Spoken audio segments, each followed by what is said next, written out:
So hello everyone, welcome to Prashasnik Gurukul. Friends, आज हम अपनी इस वीडियो में देखने जा रहे हैं कि ट्रेड यूनियन का हिस्ट्री क्या है, ट्रेड यूनियन का जो डेफिनेशन है उसके सेवरल एस्पेक्ट, उससे रिलेटेड जितना भी आपकी थ्योरीज है उस सब का डिस्कशन करेंगे। इसी के साथ हम ट्रेड यूनियन जो इंडिया में जो एक मूवमेंट चला, लेबर मूवमेंट, उसके अंदर जो डेवलपमेंट हुआ ट्रेड यूनियंस का, वो भी आज हम डिस्कस करेंगे। तो टाइम को ना गवाते हुए यहां पर मैं आपको सिंपली बताऊंगा कि ट्रेड यूनियन की डेफिनेशन क्या है, फिर हम अपना डिस्कशन स्टार्ट करेंगे थ्योरीज के रेस्पेक्ट में। देखिए, ट्रेड यूनियन की जो आपकी डेफिनेशन है, पहले से जो आपका ट्रेड यूनियन एक्ट है 1926, उसके अकॉर्डिंग एक डेफिनेशन है।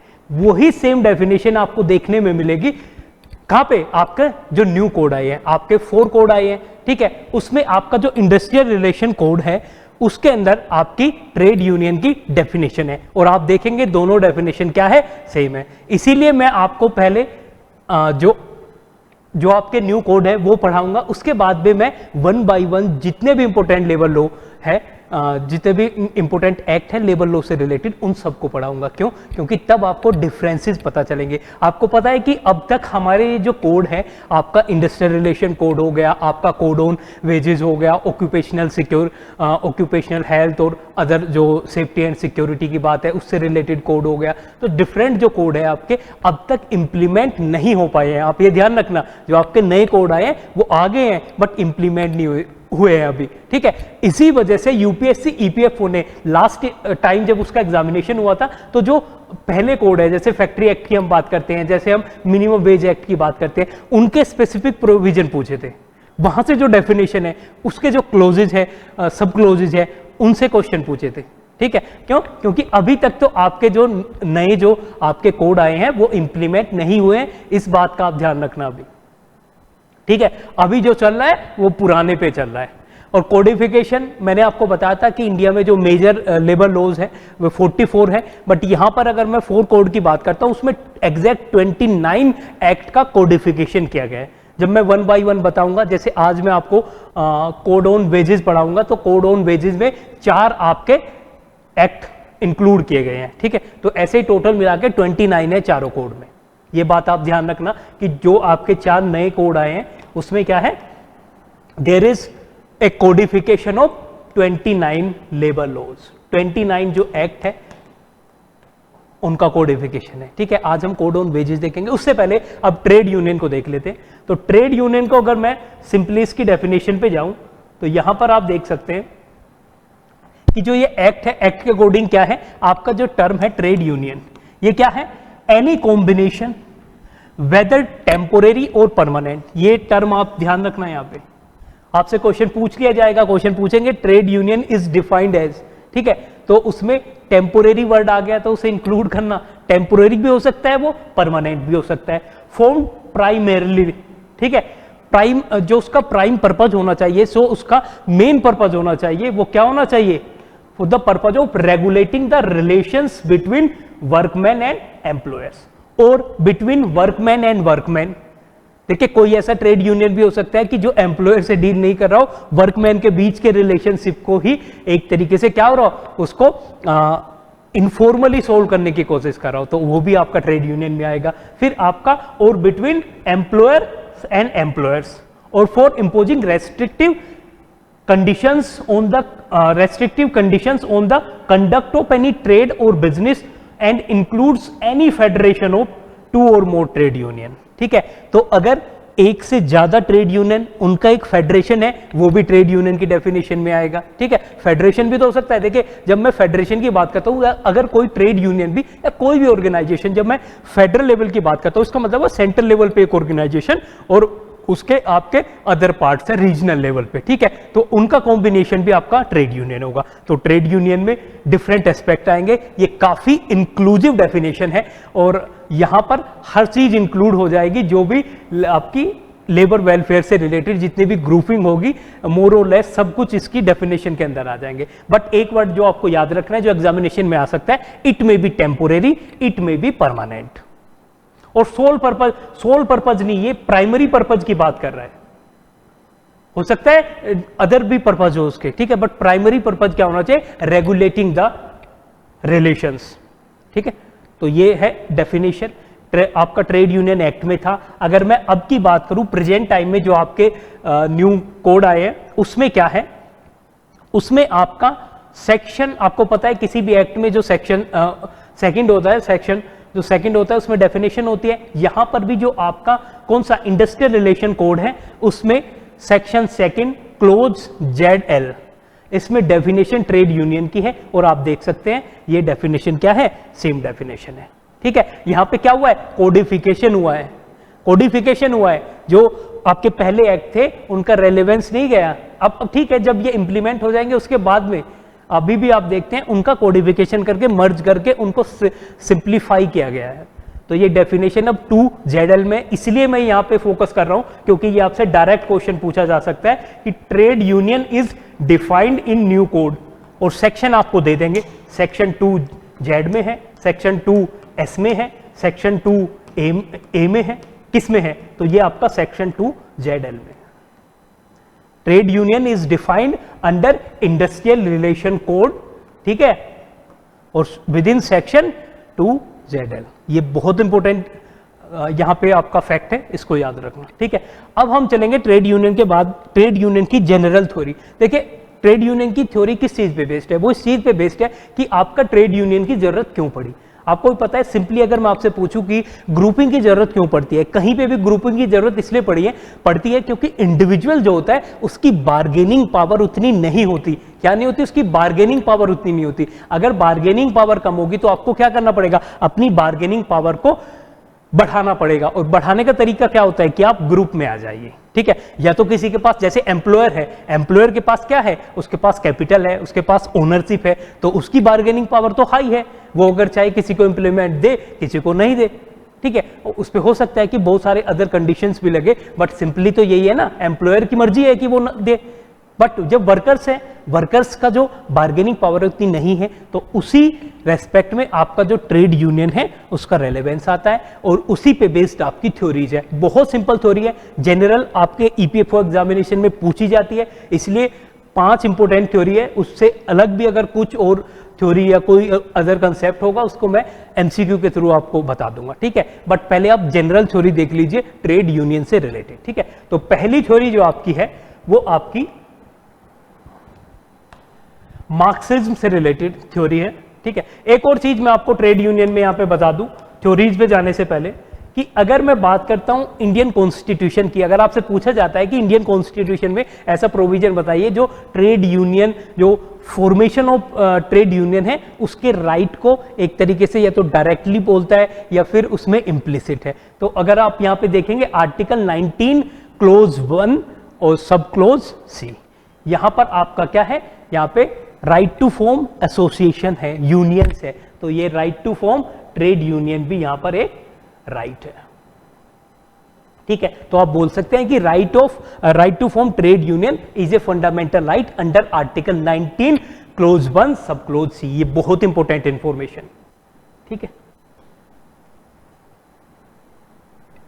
फ्रीडम का एक एस्पेक्ट है, मैंने आपको बताया था कि सबसे पहले क्या होता है, स्पीच एंड एक्सप्रेशन, फिर उसके बाद में आप वहाँ पे असेंबल होंगे तो आप ग्रुप फॉर्मेशन करेंगे, तो इसलिए C भी आपको याद रह जाएगा। ठीक है, C से आप क्या करते हैं, ग्रुप फॉर्मेशन, ये थर्ड स्टेज पे। ठीक है, अब नेक्स्ट चलते हैं आपका क्लासिफिकेशन। जो मैंने आप थ्योरीज की बात की, तो पहली थ्योरी जो आपकी है वो है रिवोल्यूशनरी थ्योरी। अगर आपसे पूछा जाए कि revolutionary theory of trade union क्या है, मैं आपको पहले भी मार्क्सिज्म, कम्युनिज्म हर टाइप से पढ़ा चुका हूं और आपको कंफ्यूजन नहीं होना चाहिए। जब भी मैं रिवोल्यूशनरी थ्योरी की बात करूं तो आप समझ लेना रिवोल्यूशनरी थ्योरी मार्क्सिज्म पे बेस्ड है, मार्क्स के आइडिया पे बेस्ड है। और जब भी मैं मार्क्स के आइडिया पे बेस्ड कोई थ्योरी, क्योंकि देखिए ये थ्योरी आपके एग्जामिनेशन में आएगी EPFO में, 5 इंपोर्टेंट थ्योरी है, इनको आप याद कर लीजिए और कंसेप्शन को आप याद करिए। जब मैं रिवोल्यूशनरी बोलूं तो आप समझ लेना मैं मार्क्सिज्म की बात कर रहा हूं, और जब मैं मार्क्सिज्म की बात कर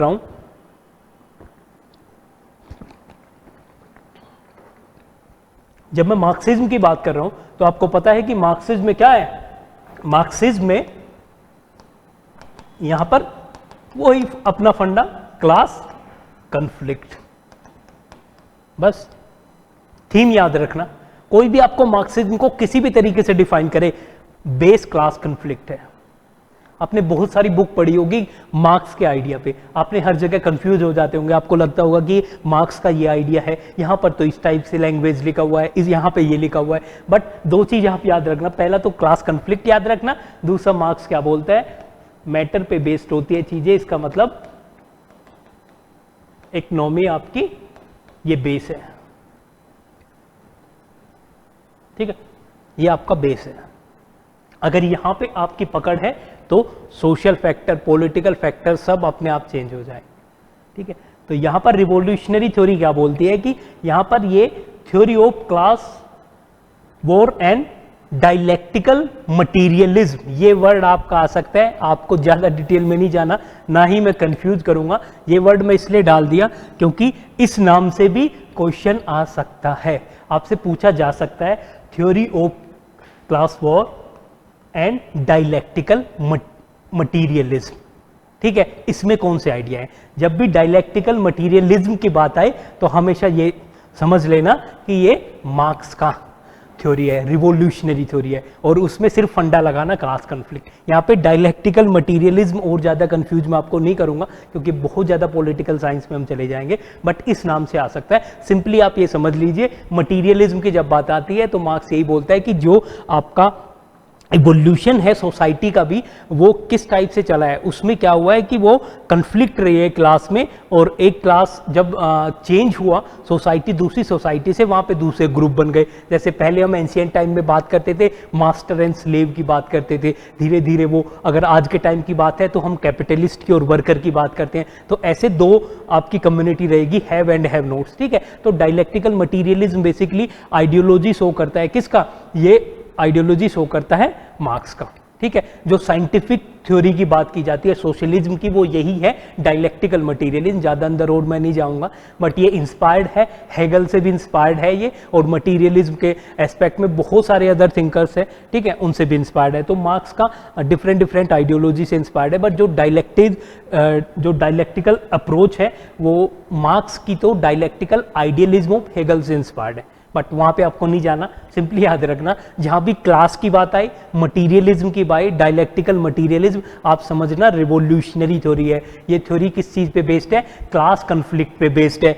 अब तीसरी चीज आते हैं, इसके अकॉर्डिंग ट्रेड यूनियन क्यों जरूरी है, क्योंकि trade union was the foremost organising centre to provide the locus for streamlining the forces of working class. देखिए मार्क्स क्या बोलते थे, मार्क्स बोलते थे कि आपको अगर रिवॉल्यूशन लेके आना है तो सबसे पहले एक जो कॉन्शियस होती है, एक जो अवेयरनेस होती है वो जनरेट करनी पड़ेगी वर्किंग क्लास में। वो जो वर्किंग क्लास की जो अवेयरनेस है उसको डालना पड़ेगा। उसको डालने के लिए आप क्या करेंगे, उसको डालने के लिए आपको trade union positive role play करती है। ट्रेड यूनियन उनको प्रिपेयर करेगी, इकट्ठा करेगी, अवेयर करेगी, ठीक है। तो यहां पर क्या होगा, हम रिवॉल्यूशन के लिए तैयार हो जाएंगे। तो ट्रेड यूनियन यहां पर मार्क्स के लिए कोई एंड नहीं था। एंड का मतलब कि अल्टीमेटली हमें अच्छी ट्रेड यूनियन चाहिए जो कि सबके इतना ही, ये सिर्फ एक मीन्स था, ये एक जरिया था अल्टीमेट गोल को अचीव करने के लिए। ये समझना आप, रिवॉल्यूशनरी थ्योरी के अकॉर्डिंग ट्रेड यूनियन एक जरिया है, एक मीडियम है क्लासलेस सोसाइटी बनाने के लिए, एक जरिया है क्लासलेस सोसाइटी बनाने के लिए। यही है आपका इंस्ट्रूमेंट। देखिए यहां पे लिखा हुआ है इंस्ट्रूमेंट टू ओवरथ्रो कैपिटलिज्म। अगर हमें कैपिटलिज्म को हराना है, उसको पराजित करना है, तो क्या करना पड़ेगा, आपको ट्रेड यूनियन की हेल्प लेनी पड़ेगी। बट अल्टीमेट गोल यहां पे रिवॉल्यूशनरी में ट्रेड यूनियन नहीं है, उनका सिर्फ इंटरमीडिएरी स्टेज जो है, मिडिल स्टेज में रेलेवेंस है, ठीक है। नेक्स्ट, आपको क्लियर समझ में आ गया होगा, मुझे नहीं लगता अब इसमें कोई इशू होगा। क्लास कॉन्फ्लिक्ट, रिवॉल्यूशनरी थ्योरी आई, सामने रखना मार्क्स को। मार्क्स का आइडिया किस पे बेस्ड है, क्लास कॉन्फ्लिक्ट पे। एक सोसाइटी में हैव है, दूसरी तरफ हैव नोट्स है, एक के पास ओनरशिप है, दूसरे के पास ओनरशिप नहीं है। तीसरा आप समझना कि ट्रेड यूनियन सिर्फ इंस्ट्रूमेंट है, क्या करना है, कैपिटलिज्म को हराना है और कम्युनिज्म एस्टेब्लिश करना है, रिवॉल्यूशनरी थ्योरी बोलती है। दो तीन स्टेटमेंट आपको दिए जा सकते हैं, ठीक है, बेस्ड किस पे, मार्क्स के आइडिया पे। Next you can see evolutionary theory. Next है हमारी इवोल्यूशनरी थ्योरी। जैसे मैंने रिवोल्यूशनरी की बात की थी, रिवोल्यूशनरी, जब भी हम रिवोल्यूशन की बात करते हैं तो हम किस चीज़ की बात करते हैं? हम चीज़ की बात करते हैं चेंजेज, फास्ट चेंजेज हो, पूरा स्ट्रक्चरल चेंज हम चाहते हैं। बट जब हम इवोल्यूशन की बात करते हैं तो हम क्या बोलते हैं? ग्रेजुअल चेंजेस हो। इवोल्यूशन, जैसे मैंने बताया ह्यूमन बीइंग का इवोल्यूशन होता है, तो उसमें क्या करते हैं हम? ह्यूमन बीइंग के इवोल्यूशन में हम बात करते हैं इस क्या सडन चेंज की बात करते हैं? क्या हम एक यूथ की स्टेज से सीधा जो ओल्ड स्टेज में डायरेक्ट पहुंच जाते हैं? नहीं, वो एक इवोल्यूशन होता है। ऐसे ह्यूमन बीइंग का जो आप सिविलाइजेशन देखेंगे, हमारी सिविलाइजेशनल हिस्ट्री बहुत लंबी है, ऐसे ही इवोल्यूशन होता है। तो इवोल्यूशनरी थ्योरी आपको क्या बताएगी? मीडियम पाथ, पीसफुल वे और आपका ग्रेजुअल चेंजेस। ये वर्ड देखिए, हमेशा खुद सोच के समझ के चीजों को करना। ये नहीं इवोल्यूशनरी थ्योरी की 2 लाइन पढ़ ली और आपका काम हो गया। आप क्या करोगे? आप उस स्टेटमेंट को गलत करोगे, क्योंकि यूपीएससी आपके जो पर्टिकुलर आपका कंसेप्चुअल क्लैरिटी है उसी को टेस्ट करने जा रही है एग्जामिनेशन के थ्रू।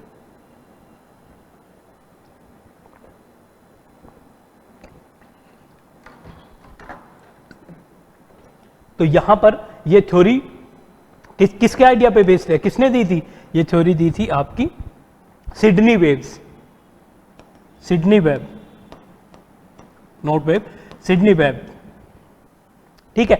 उनकी ये पर्टिकुलर थ्योरी थी और यहां पर उनकी थ्योरी का जो बेसिस था वो क्या था? ये प्रिंसिपल ऑफ डेमोक्रेसी। मैंने क्या बताया? ग्रेजुअल चेंज, पीसफुल वे में चेंज करना। तो उन्होंने क्या बोला? उन्होंने बोला ट्रेड यूनियन का जो कंसेप्ट है वो इंस्ट्रूमेंट नहीं है कैपिटलिज्म को ओवरथ्रो करने का, बट क्या है? मींस है इक्वलाइजिंग द बार्गेनिंग पावर। यहां पर वो क्या कह रहे हैं? ट्रेड यूनियन, जैसे मैंने आपको बताया, अगर आपको जनरली बोला जाए कि कंसेप्शन क्या है, सिंपली आपको मैं बोलूं कि ट्रेड यूनियन का महत्व क्या है, तो आप बोलेंगे कि बार्गेनिंग पावर इंक्रीज कर रही है लेबर क्लास की। तो उन्होंने ये सिंपली बोला, जो हम डेमोक्रेटिक वे में हर इंडिविजुअल सोचता है। अगर आप रिवोल्यूशनरी आइडिया नहीं लेके आते, सिंपली आप भी डेमोक्रेटिक वे में चीजों को सोचते हैं, तो ये किस पे बेस्ड है? Principle of democracy. जैसे मैं डेमोक्रेटिक सोशलिज्म की बात की थी, यहां पे ट्रेड यूनियन हेल्प करेगी किसको? वर्कर्स को, उनकी बार्गेनिंग पावर इंक्रीज करने के लिए। बार्गेनिंग पावर इंक्रीज होगी, ठीक है। तो ये आप देख लेना।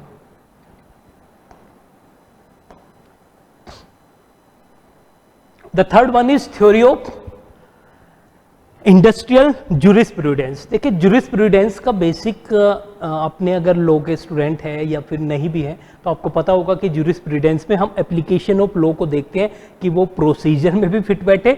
और जैसे हमारा आर्टिकल 21 है वो जूरिस्प्रूडेंस का एग्जाम्पल है। वहाँ पे हम प्रोसीजर इस्टेब्लिश बाय लॉ को भी देखते हैं और वहाँ पर हम फोकस करते हैं कि ड्यू प्रोसेस ऑफ लॉ भी हो, एप्लीकेशन जो है फेयर एंड जस्ट हो, लॉ की जो एप्लीकेशन है फेयर एंड जस्ट हो। यहां पर इंडस्ट्रियल जूरिस्प्रूडेंस की भी जो थ्योरी है वो भी किस चीज पे बेस्ड है? उसमें भी बोला गया कि ट्रेड यूनियनिज्म यहां पे क्या सर्व करती है? As a means for workers to protect them in work, ठीक है। यहां पर वो क्या कर रही है? वो बेसिकली वर्कर्स को प्रोटेक्ट कर रही है। और ये क्या बोलते हैं? क्योंकि इंडिविजुअली क्या होगा, इंडिविजुअली अगर आप देखिए सिंपल अगर जूरिस्प्रूडेंस का कंसेप्ट क्या होता है कि चीजें फेयर होनी चाहिए।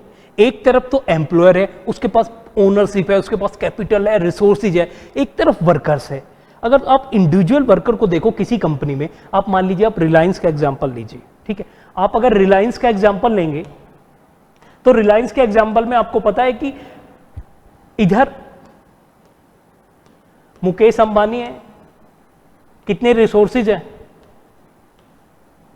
और इधर आप इंडिविजुअल कोई भी रिलायंस का, जियो का जो आप देखते हैं, कोई वर्कर है, मान लीजिए आपको जियो की कोई सर्विस प्रोवाइड कर रहा है, आप किसी भी इंडिविजुअल को देख लीजिए, चाहे वो उनकी टेलीकॉम की कंपनी में काम कर रहा है जियो में, या फिर अदर रिलायंस की, आप रिलायंस के जो स्टोर है, सुपरमार्केट है, उसमें कोई इंडिविजुअल काम कर रहा है, क्या उसकी बार्गेनिंग पावर और यहाँ पे हम मुकेश अंबानी की बार्गेनिंग पावर क्या इक्वल होगी? नहीं होगी।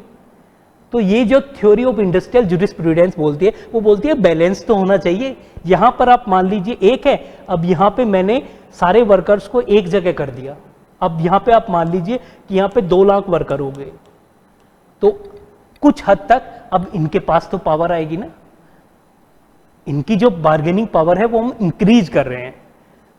कंसेप्शन वहां पे भी वही था, जो इवोल्यूशनरी थ्योरी की हम बात करते थे वहां पर भी हमने बार्गेनिंग पावर को इंक्रीज किया, बट वो किस वे में बता रहा है, वो बता रहा है कि ग्रेजुअल वे में ये चेंज होता है और सब एक साथ आके डेमोक्रेटिक वे में अपने राइट्स को रखते हैं, ठीक है। बट यहां पे ये क्या कह रहे हैं, ट्रेड यूनियन सर्व इसलिए करता है, क्यों, क्योंकि इसकी बार्गेनिंग पावर बहुत ज्यादा है। कंसेप्शन दोनों में सेम है, बट उसमें सिंपली ये बोला गया है कि हम डेमोक्रेटिक वे में चीजों का सॉल्यूशन चाहते हैं। हम क्या चाहते हैं, देखिए आप समझना, इवोल्यूशनरी में ये बोला गया है कि हम डेमोक्रेसी में, डेमोक्रेटिक वे में चाहते हैं। जैसे हम रिवोल्यूशनरी के अगेंस्ट इवोल्यूशनरी आई, आप ये समझना, रिवोल्यूशनरी के अगेंस्ट आई। रिवोल्यूशनरी कहती थी कैपिटलिस्ट को हटाओ, बट इवोल्यूशनरी कह रही है नहीं, कैपिटलिस्ट को हटाने की जरूरत नहीं है, आप थोड़ा थोड़ा ट्रेड यूनियन आएगी, उनके पास पावर आएगी, वो अपने राइट्स के लिए लड़ेंगे, ये सब, बट पीसफुल वे में।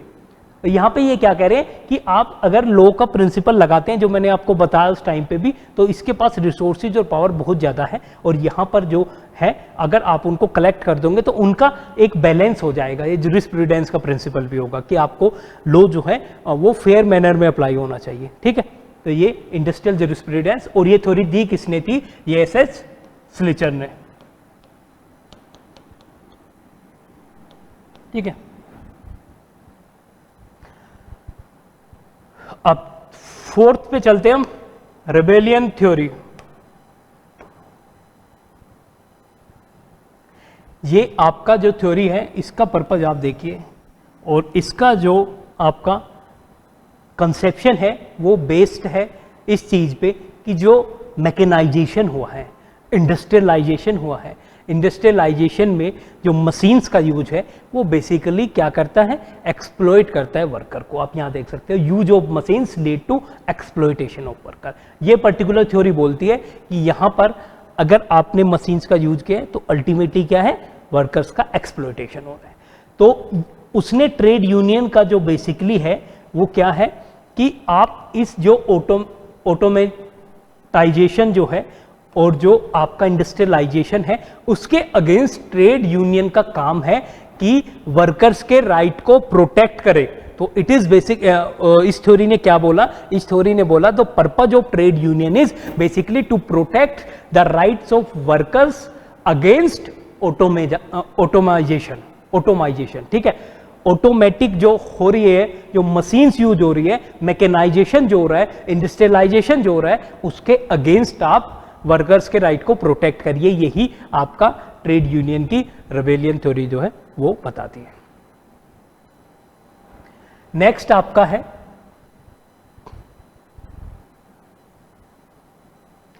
Gandhian approach. गांधीयन अप्रोच को आपको पता भी होगा कि इंडस्ट्रियल थ्योरी की जो गांधीयन अप्रोच है ये किस प्रिंसिपल पे बेस्ड है, पहले तो आप ये देख लीजिए। गांधीयन अप्रोच जो है वो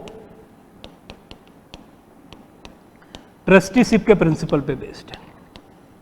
इसमें क्या है, जो गांधी जी थे उनका भी यही मानना था कि ठीक है एक्सप्लॉइटेशन है, उन्होंने रिकॉग्नाइज किया कि लेबर के वेलफेयर के लिए काम होना चाहिए, बट वो काम किसके पर्पस, वो वहां पर जो कैपिटलिस्ट है, जिनके पास इंडस्ट्री है, इंडस्ट्रियलिस्ट जो लोग हैं, उन्हीं का एक तरीके से हृदय परिवर्तन होना चाहिए, ठीक है। ये यूटोपियन भी बहुत लोग बोलते हैं, बट ये एक अच्छा कंसेप्शन भी है। आज के टाइम में भी आप देखते हैं CSR, कॉर्पोरेट सोशल रेस्पॉन्सिबिलिटी, ये जो कंसेप्शन है गांधीयन अप्रोच है उसी से आया है, ट्रस्टीशिप के कंसेप्ट से आया। इसमें क्या है कि आप क्या करोगे, आप कंट्रीब्यूट करेंगे सोशल एंड जो आपका इकोनॉमिकल आपका सेक्टर है, वेलफेयर है, उसके लिए। कुछ आपको पता है कि ये पर्टिकुलर एक्ट जो आया था, कंपनी एक्ट 2013, उसमें दिया गया था, और इस अप्रोच के थ्रू एजुकेशन सेक्टर में या फिर अदर सेक्टर में जो भी सोशल सिक्योरिटी से रिलेटेड सेक्टर है उसमें कंट्रीब्यूट करते हैं जितने भी आपकी कंपनीज होती हैं, ठीक है, जो एक पर्टिकुलर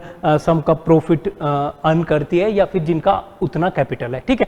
तो ये ट्रस्टीशिप के कंसेप्ट पे बेस्ड है। अब ट्रस्टीशिप है क्या, ट्रस्टीशिप में गांधी जी ने बोला कि जो इंडस्ट्रियलिस्ट है वो अपने आप को एज ए ट्रस्टी समझे, इंडस्ट्री का ओनर ना समझे। जब वो ट्रस्टी समझेंगे तो वो सिर्फ जितना उनके लिए सफिशिएंट है उसको रखेंगे प्रॉफिट को, बाकी जो है उसको डिस्ट्रीब्यूट कर देंगे, वेलफेयर में लगा देंगे, वो उसे अपनी कैपिटल नहीं समझेंगे। ये गांधीयन अप्रोच थी। और जो अगर हम ट्रेड यूनियन थ्योरी में पढ़ते हैं तो ये बोलते हैं कि यहाँ पर वो क्लास कोऑपरेशन की बात करते हैं, कोलैबोरेशन की बात करते हैं, क्लास कोऑपरेशन की गांधी जी बात करते थे, क्लास कन्फ्लिक्ट की नहीं।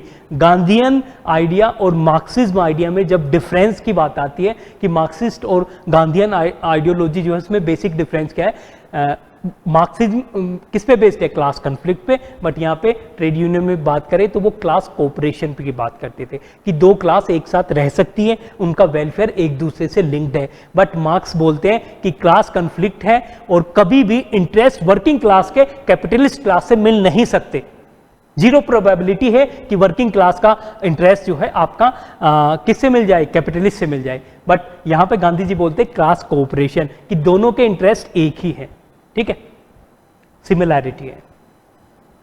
और दूसरी चीज क्या है, मैंने आपको बताया हृदय परिवर्तन। तो जब भी हम गांधीयन अप्रोच की बात करते हैं ट्रेड यूनियनिज्म में, तो यहां पर सिर्फ मटेरियल एस्पेक्ट की बात नहीं की मैंने, किसकी बात की, मोरल एंड इंटेलेक्चुअल एस्पेक्ट की।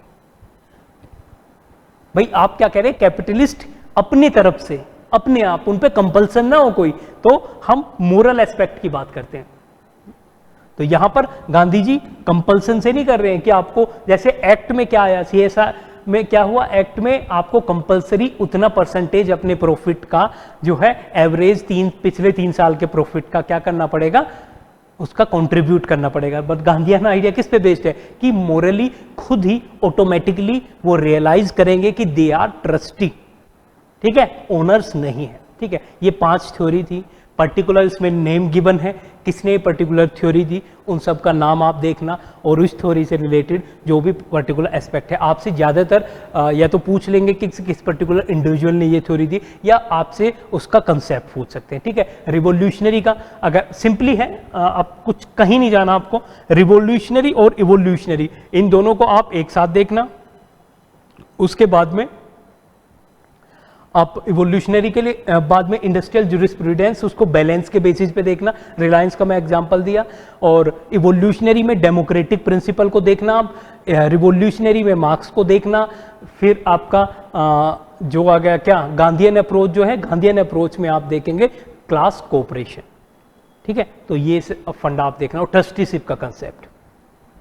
अब चलते हैं हिस्ट्री की तरफ। देखिए यहाँ पर बहुत सारे फैक्ट है जो आपके लिए इंपॉर्टेंट है। इंडियन जो ट्रेड यूनियन मूवमेंट की जो मैं बात करता हूँ, या फिर इंडिया में आपको पता है जो इंडिया का जो नेशनल स्ट्रगल था ब्रिटिशर्स के अगेंस्ट, जिसे हम INM बोलते हैं, इंडियन नेशनल मूवमेंट जो बोला जाता है, तो उसमें डिफरेंट एस्पेक्ट थे। वहाँ पर लेबर क्लास भी अपने तरीके से अपने राइट्स की डिमांड कर रही थी, लेबर क्लास की अपनी एक अवेयरनेस जनरेट हो रही थी। वहाँ पर बहुत सारे जो लोग थे, वो लीडर्स थे, वो लेबर क्लास को ऑर्गेनाइज कर रहे थे, ठीक है। तो वो एक एस्पेक्ट था। आपने देखा होगा पीजेंट मूवमेंट्स भी बहुत सारे हुए, एक तरफ ट्राइबल मूवमेंट्स की हम बात करते हैं, वुमेन के जो मूवमेंट है वो भी कई सारे हुए, ठीक है। तो अलग अलग ढंग से पूरा INM में डिफरेंटली लोग कंट्रीब्यूट कर रहे थे, और लेबर का भी बहुत इंपॉर्टेंट रोल है। अगर आपसे सिंपली पूछा जाता है कि, और ऐसे स्टेटमेंट UPSC कभी कभी दे देती है कि labour class played a significant role during this particular moment, वो दे देंगे INC में रोल प्ले किया,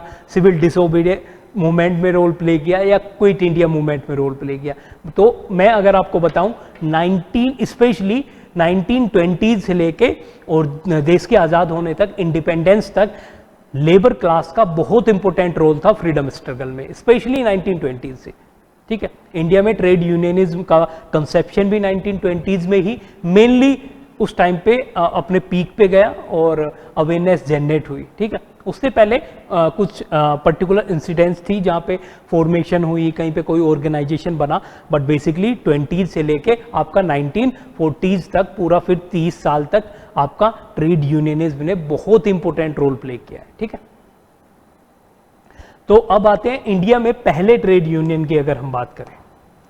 फर्स्ट ट्रेड यूनियन इंडिया में कब बना था, ये आपका बॉम्बे में बना था। ये फैक्ट आपसे पूछा जा सकता है कि first trade union was established in Bombay, ठीक है।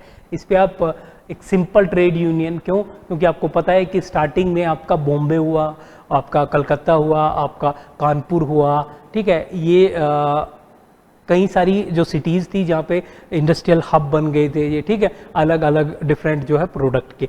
तो उस वजह से आपका बॉम्बे में एक सिंपल, बहुत ही ज़्यादा ये कोई सिग्निफिकेंट नहीं है, तो इसलिए आप बस यही याद रखना कि पहला ट्रेड यूनियन आया कब था। बट ये कोई रजिस्टर्ड ऑर्गेनाइज्ड ट्रेड यूनियन नहीं था। कहीं पे भी अगर ऑर्गेनाइज्ड का नाम आए तब ये मत लगा देना आप। ऑर्गेनाइज्ड ट्रेड यूनियन इंडिया में 20th सेंचुरी में स्टार्ट हुए हैं, उससे पहले नहीं। 1850 में सिंपल एक ट्रेड यूनियन बना था, but first trade union Bombay में बना था। दूसरा आप यहाँ पे देख सकते हैं जो ट्रेड यूनियंस जो है वो कलकत्ता में भी आपका 1854 में आया था, ठीक है। क्योंकि आपको पता है जूट फैक्ट्री, जूट इंडस्ट्री आपको आज भी पता है वेस्ट बंगाल में, ठीक है। उस टाइम पे जो बांग्लादेश और वेस्ट बंगाल वाला रीजन था, ईस्टर्न रीजन इंडिया का, ईस्ट इंडिया जो है वो किसके लिए फेमस था? जूट प्रोडक्शन के लिए। जूट मिल्स वहाँ पे बने, तो उसके रेस्पेक्ट में ट्रेड यूनियन आई। कहाँ पे?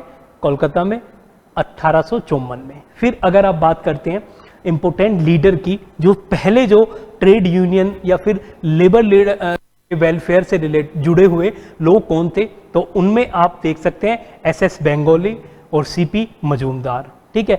इन दोनों का नाम है। अगर आपसे क्वेश्चन यूपीएससी पूछ देता है which of the following is or are related to the labour movement in India, तो आप ये सब नाम याद रखना। सोराबजी बेंगोली जो थे ये आपके, और सीपी मजूमदार ये आपके लेबर लीडर थे स्टार्टिंग के फेज की अगर मैं बात करता हूँ, ठीक है।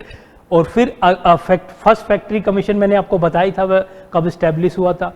और अगर मैं फर्स्ट किसकी बात करूँ, फर्स्ट ट्रेड यूनियन जो इंडिया में बनी पूरे तरीके से, अगर जिसे आप अब क्लियर बोलेंगे एक थोड़ा ऑर्गेनाइज्ड वे में अगर ट्रेड यूनियन बनी, तो वो बनी थी आपकी एनएम जोशी जी के अंडर में, ठीक है। नारायण मेघजी जोशी जी के अंडर में फर्स्ट ट्रेड यूनियन बनी, और वो क्या था? उसका नाम था बॉम्बे मिल हैंड्स एसोसिएशन, ठीक है। 1891 में वो यहाँ पर 1884 में ये यूनियन बनी थी, एनएम जोशी, ठीक है। इनके बारे में मैं आपको थोड़ा पढ़ाऊंगा क्योंकि इनसे रिलेटेड एक पर्टिकुलर ऑर्गेनाइजेशन है जो कि लेबर वेलफेयर के लिए से रिलेटेड है, तो वो भी मैं बताऊंगा। तो एनएम जोशी जी ने बॉम्बे मिल हैंड्स एसोसिएशन फॉर्म की थी, उसके फाउंडर थे 1884। ये फैक्ट आप चेक कर लेना, ये 1891 भी हो सकता है, पर आई थिंक 1891 है, कहीं कहीं पे 1884 दिया हुआ है। यू कैन कमेंट हेयर, आप ये फैक्ट देख के बताना कि ये 1884 है या 1891 है, ठीक है। अब चलते हैं नेक्स्ट आपका है जो इंपोर्टेंट ट्रेड यूनियन उस टाइम पे बनी। आप थोड़ा देख लीजिए कौन कहां पे बनी थी, क्योंकि वो ईयर वाइज आपसे पूछा जा सकता है। तो यहां पर आप देख सकते हैं प्रिंटर्स यूनियन जो है कि में बनी 1905 में, ठीक है। फिर आप सेकंड देख सकते हैं बॉम्बे पोस्टल यूनियन, ये आपकी फॉर्मेशन कब हुई? 1907 में, ठीक है। फिर आप देख सकते हैं मद्रास लेबर यूनियन, ये आपके 1918। फिर आप देख सकते हैं बंगाल ट्रेड यूनियन, ये 1922। फिर आपका all India railway men's federation, ये आपका एनएम जोशी जी ने एस्टेब्लिश किया था 1922 में, ठीक है। तो ये क्या है आपका all India railway men's federation 1922 में ये हुआ। Bengal trade union federation 1922। Madras labour union, ये बहुत इंपॉर्टेंट है ये फैक्ट, 1918 में ये एस्टेब्लिश हुआ, ठीक है। ये दोनों आप देख लेना अगर याद करना जाए, बट मद्रास लेबर यूनियन को आप याद रखना। जैसा कि मैंने बताया था आपको कि जब मैं ऑर्गेनाइज्ड ट्रेड यूनियन की बात करूंगा, प्योरली जिसको ऑर्गेनाइज्ड वे में बोला जा सकता है कि पूरी तरीके से जो ऑर्गेनाइज्ड थी, तो वो बोली जाती है आपकी कौन सी? ये है आपकी मद्रास ट्रेड यूनियन, इसीलिए मैंने बोला इसको याद रखना, ठीक है। फर्स्ट ट्रेड यूनियन की बात करते हैं, एनएम जोशी जी ने बनाई थी, ठीक है। और अगर बिल्कुल प्योरली बेसिस पे बात करते हैं कि पहला ही यूनियन कहाँ पे स्टैब्लिश हुआ था, बॉम्बे में स्टैब्लिश हुआ था। इन सब चीज़ों का आप देखें क्यों फर्स्ट वर्ड ये यूज किया जा रहा है, क्योंकि जब एनएम जोशी की जो पर्टिकुलर एसोसिएशन था, उनका मेल हैंड एसोसिएशन जो था वो स्ट्रक्चर्ड वे में था, ये वर्ड आप याद रखना। जब मैं बात करता हूँ कि बॉम्बे में पहली ट्रेड यूनियन बनी, तो एक रफ वे में थी, ना कोई स्ट्रक्चर थी, ना कोई मेंबरशिप का कंसेप्ट था। फिर जब एनएम जोशी जी की जो बॉम्बे मिल हैंड एसोसिएशन बनी, वो स्ट्रक्चर्ड थी बट प्योरली ऑर्गेनाइज्ड नहीं थी।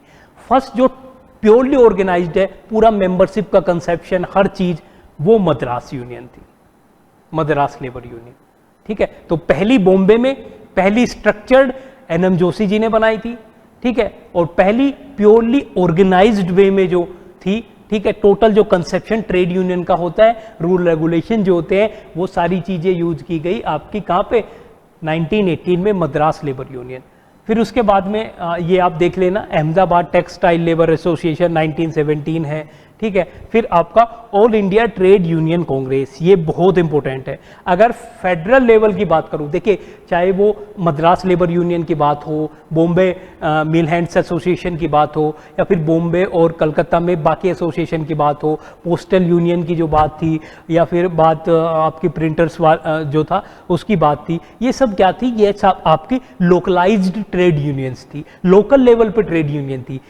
फेडरल लेवल पे जो ऑल इंडिया लेवल पे जो पहली ट्रेड यूनियन थी वो थी आपकी all India trade union Congress, जिसको बोला जाता है AITUC।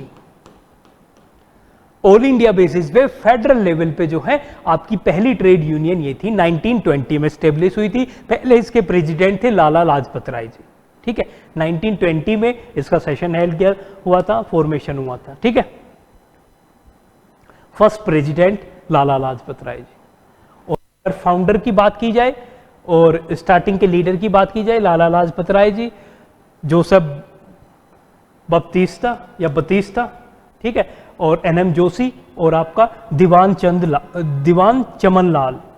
ठीक है, तो बतीस्ता और आपके लाला लाजपत राय जी, चमन लाल जी और NM जोशी, ये जो अर्लियर लीडर थे ट्रेड यूनियन के AITUC के। ठीक है, आपको 4 नाम दिए जा सकते हैं, आपसे पूछा जा सकता है हु वाज द फाउंडिंग और who was the earlier leader of AITUC, all India trade union Congress के अर्लियर लीडर कौन थे। चारों नाम का आप याद रखना, यहाँ पे आप चमन लाल से ही नाम याद रख लेना, NM जोशी जी को तो आप याद रखना। मेजर जो इंडिया में अगर one of the greatest trade labour welfare से रिलेटेड जो लीडर थे वो आपके NM जोशी जी थे। ठीक है, बतीस्ता और आपके लाला लाजपत राय। अब नेक्स्ट आते हैं, Here you can see 20s में भी जो आपकी ट्रेड यूनियन थी AITUC ब्रेक डाउन हो गया, और उसका ब्रेक डाउन होने के जो है बाइफर्केशन होने के बाद में एक नेशनल ट्रेड यूनियन फेडरेशन बनी, एक आपकी all India red trade union Congress बनी। बाइफर्केशन भी इसको मैं नहीं बोलूंगा, इसका मतलब है कि उससे वो पर्टिकुलर निकली, ऐसा नहीं है उसका। ठीक है, तो ब्रेक डाउन या आप ये मानिए, बाइफर्केशन मत मानिए, उससे इसका एग्जिस्टेंस रहा। ठीक है, अब फिर बात करते हैं आपका ट्रेड यूनियन एक्ट, आपको बताया था मैंने, ट्रेड डिस्प्यूट एक्ट और यूनियन एक्ट किस लिए आए थे, कि रेगुलराइज करने के लिए, और जो एक्टिविटीज 1920s में बहुत ज़्यादा बढ़ गई थी लेबर मूवमेंट से रिलेटेड एक्टिविटी, उन सब पे एक रेस्ट्रिक्शन लगाने के लिए दोनों एक्ट आए थे। ये हमने डिस्कस कर दिया था, तो इस पर नहीं जाएंगे। अब अगर आज के टाइम की मैं बात करूं कि आज के टाइम में मेजर आप ट्रेड यूनियन बताइए, तो आज के टाइम की मेजर ट्रेड यूनियन यहां पे है। आप देख सकते हैं कि आपकी पहली तो वही है all India trade union Congress, ये आपकी कम्युनिस्ट पार्टी से एफिलिएटेड है। देखिए एफिलिएशन आप याद रख सकते हैं, वैसे क्वेश्चन में मुझे नहीं लगता एफिलिएशन पूछेंगे, बट ईयर ऑफ फॉर्मेशन जरूर पूछेंगे। What is the year of formation of particular trade union. अगर मैं all India trade union Congress की बात करूं 1920 आपको पता है। दूसरा आपका Indian national trade union Congress की अगर मैं बात करूं 1947 में स्टैब्लिश हुई थी, और ये किस पर्टिकुलर, ये इंडियन नेशनल कांग्रेस जो आपकी कांग्रेस है, INC है, उससे एफिलिएटेड है। तीसरी अगर मैं बात करूं आपकी भारतीय मजदूर संघ, भारतीय मजदूर संघ किससे एफिलिएटेड है, भारतीय जनता पार्टी से, और ये फॉर्मेशन कब हुआ 1955, ये डेट आपका इंपॉर्टेंट है 1955। अगर मैं बात करूं centre for Indian trade union, तो ये आपका जो कम्युनिस्ट पार्टी मार्क्सिस्ट है उससे रिलेटेड है, फॉर्मेशन हुआ 1970 में। फिर आप देखेंगे हिंद मजदूर सभा सॉरी, ये आपका समाजवादी पार्टी से रिलेटेड है, एफिलिएटेड है, ये आपका 1948 में स्टैब्लिश हुआ। और फिर आपका जो लास्ट आता है, ये आता है सेल्फ एम्प्लॉयड वुमेन्स एसोसिएशन, ये आपका किसी भी पॉलिटिकल पार्टी से एफिलिएटेड नहीं है। 1972 में इसका स्टैब्लिशमेंट हुआ, और स्टैब्लिशमेंट किसने किया, श्री एलाबेन भट्ट। ठीक है, उनको आपने देखा भी होगा, बहुत सारे अवार्ड उनको मिले हैं। एला भट्ट भी उनको बोला जाता है, ठीक है। तो उन्होंने फॉर्मेशन किया इस पर्टिकुलर यूनियन का 1972 में, और ये क्या है, वुमेन्स एसोसिएशन है। तो वुमेन लेबर जो है उनके रेस्पेक्ट में जो वेलफेयर की डिमांड्स है और जो भी बार्गेनिंग है वो ये पर्टिकुलर ऑर्गेनाइजेशन करता है, ठीक है। इसको सेवा भी बोलते हैं, ठीक है, आप देख लेंगे SEWA, सेवा। तो मेजर ट्रेड यूनियन आज के टाइम में आपकी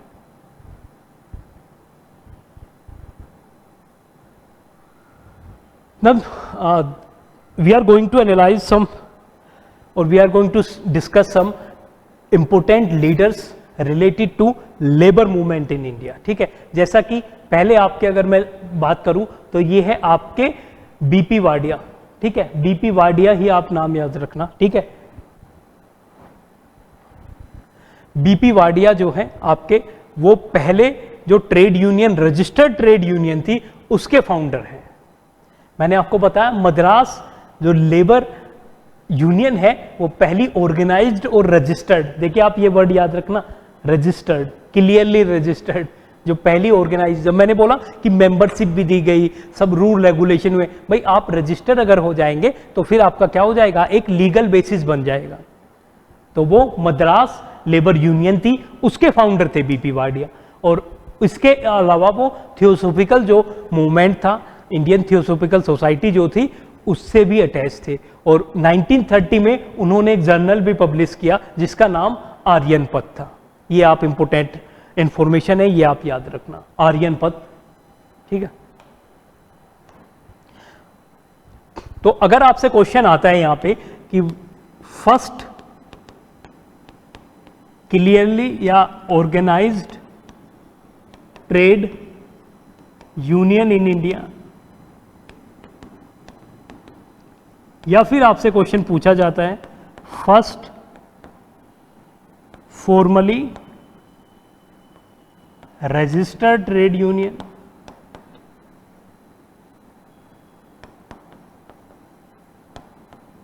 तो आप क्या आंसर दोगे, आप आंसर दोगे मद्रास लेबर यूनियन। अगर आपसे पूछा जाता है first trade union in India, तो आप आंसर दोगे कि बॉम्बे में 1850s का वो टाइम, ठीक है। और अगर आपसे पूछा जाता है कि हमें बताइए कि फर्स्ट फेडरल ट्रेड यूनियन या first trade union at federal level और at national level,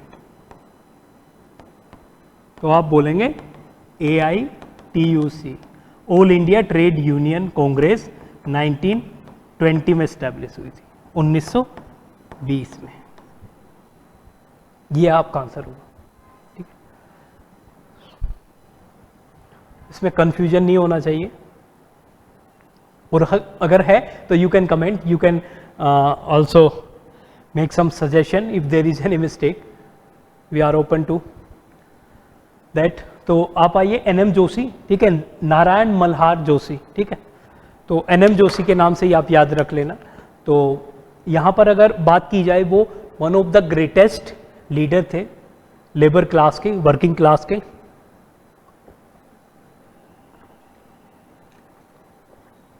one of the greatest leader थे और फॉलोवर थे गोपाल कृष्ण गोखले जी के। और इम्पोर्टेंट ये है, मैंने आपको बताया था कि वो फॉर्मेशन में इन्वॉल्व थे ऑल इंडिया ट्रेड यूनियन के, और वो सेक्रेटरी रहे। ये तो आपका इंफॉर्मेशन इंपॉर्टेंट नहीं है। अब जो इंपॉर्टेंट इंफॉर्मेशन है वो क्या है, वो ये है कि 1931 में उन्होंने all India trade union Congress छोड़ के एक नए ऑर्गेनाइजेशन स्टार्ट किया जिसको बोला गया all India trade union federation. ऐसे लिखा आ सकता है AITUF। जहां पे फेडरेशन की बात आई कि all India trade union federation किसने शुरू किया, 1931 में NM जोशी जी ने, ठीक है। और 1911 में उन्होंने एक, इस इंफॉर्मेशन को आप देख लेना, ये मैंने क्यों लिखा, क्योंकि इसी टाइप का ऑर्गेनाइजेशन स्टार्ट किया था गोपाल कृष्ण गोखले जी ने। वो क्या था, वो था सर्वेंट्स ऑफ इंडिया, और ये क्या है, सोशल सर्विस लीग। तो अगर आपको इतना ही पता हो कि एनएम जोशी जी बहुत मानते थे गोपाल कृष्ण गोखले जी को, तो यहीं से आपको समझ में आ जाएगा वो मानते थे। और सर्वेंट्स ऑफ इंडिया एसोसिएशन तो इन्होंने बनाया, फॉर्मेशन किया उसका। अब सोशल सर्विस लीग अगर ऑप्शन में आ गया तो एनएम जोशी जी, ठीक है, एक इसी टाइप का ऑर्गेनाइजेशन था 1911 में। ये मॉडर्न हिस्ट्री में भी आपका इंफॉर्मेशन गिवन है, बट ट्रेड यूनियन से रिलेटेड है इसलिए मैंने आपको यहाँ पे भी बताया। तो यूपीएससी ईपीएफओ आपको दोनों तरीके से पूछ सकती है, दोनों तरीके से इंपॉर्टेंट है। मॉडर्न हिस्ट्री में भी आ सकता है आपका, और या फिर आपका वो लेबर लॉ वाले सिलेबस से भी पूछ सकती है आपसे, ठीक है। नेक्स्ट और जो लास्ट है वह है आपके दत्तोपंत थेगड़ी, ठीक है। दत्तोपंत थेगड़ी जो है वो आपके, अगर मैं मॉडर्न इंडिया की बात करूं, आफ्टर इंडिपेंडेंस की बात करूं, तो ग्रेटेस्ट आप बोलेंगे, ये वन ऑफ द नहीं बट ग्रेटेस्ट लीडर ही थे, ठीक है। You can say greatest leader of labour class. ये आरएसएस के वर्कर रहे हैं लाइफ टाइम, और इन्होंने भारतीय मजदूर संघ, जो मैंने आपको बताया था कि जो बीजेपी से और जो आरएसएस से एफिलिएटेड है, भारतीय मजदूर संघ का स्टेब्लिशमेंट इन्होंने किया, ठीक है। और इन्होंने एक भारतीय किसान सभा का स्टेब्लिशमेंट भी किया, उसके भी फाउंडर थे।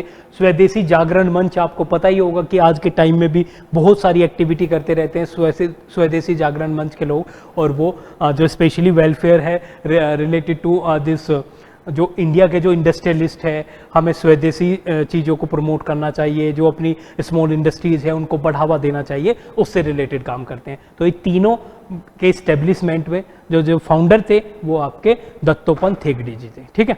तो he was one of the greatest, और you can say greatest after independence की अगर मैं बात करूं, उनके बहुत आप मूवमेंट उनके देखेंगे जिसमें उन्होंने लेबर के वेलफेयर से रिलेटेड बहुत सारी उन्होंने वहां पे स्ट्रगल किया, ठीक है। So this is all about trade union in India.